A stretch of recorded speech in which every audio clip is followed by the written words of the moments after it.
raccord. Bravo, bravo pour avoir choisi Les bonnes questions pour nous rassembler. les bonnes personnes en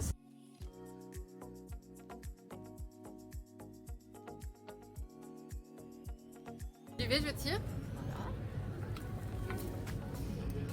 Des maths, Claire et Cathy, pouvez-vous vous présenter? Prénom, actualité littéraire. Prénom, Cathy, c'est simple. Actualité littéraire, Les Deux Sœurs, mon dernier roman, le 5e. Moi, Claire Géano. L'actualité, c'est ce deuxième roman qui s'appelle Qu'importe la nuit, après le premier qui s'intitulait La Jurée. Claire, Cathy, est-ce que vous vous connaissez toutes les deux? Eh bien, non. Voilà, voilà, voilà. Hein, je pense pas qu'on se soit croisés quelque part. Je ne crois Je pas. sais pas si tu vis à Laval. Non. Non, voilà.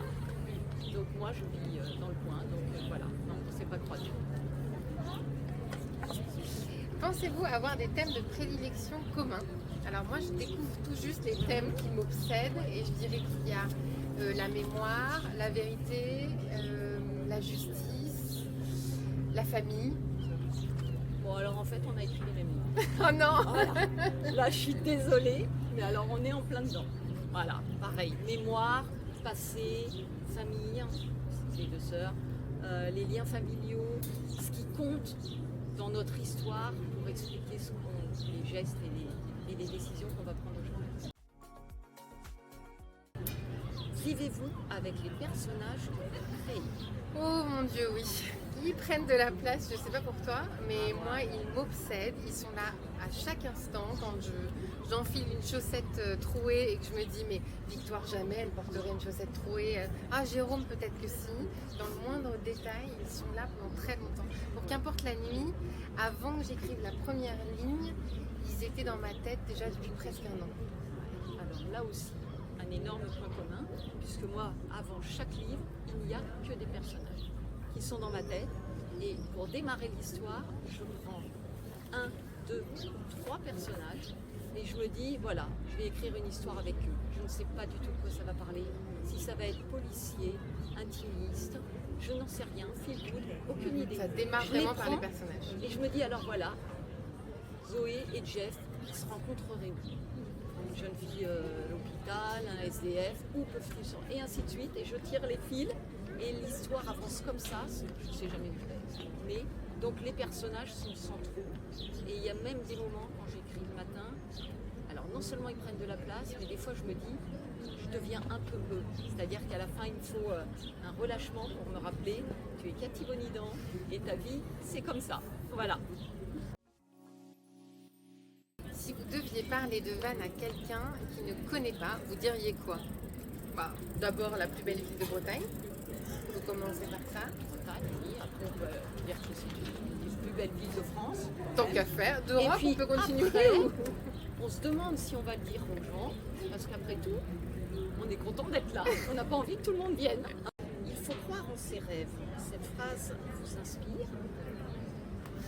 Moi, quand j'ai sorti mon premier roman, j'ai fait une super fête de lancement en face du Palais de Justice à Paris, puisque c'était un livre qui parlait d'une jurée dans un procès d'assises. Et mes petites nièces sont arrivées avec une rose chacune à la main.